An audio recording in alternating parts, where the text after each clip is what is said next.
Sir एक प्रश्न होता. बोला. सर टॉपर्स मुलांच्या सवयी काय असतात? तुला टॉपर यायचं आहे का? Yes sir. क्या बात आहे. Think like a topper. मिळालं उत्तर.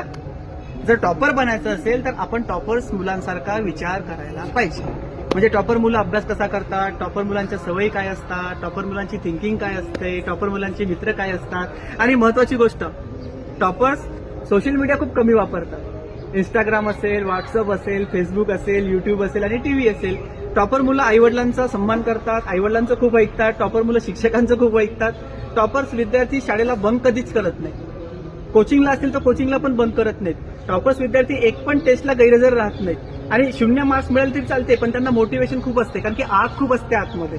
आणि टॉपर्स मुलं खूप डेडिकेटेड राहतात, खूप पॅशनेट असतात ते, की त्यांना माहित आहे की मी जर आज फाडलं मीन्स अभ्यास केला तर मी 100% टॉपर बनू शकतो. आणि टॉपर बनण्यासाठी फक्त एकच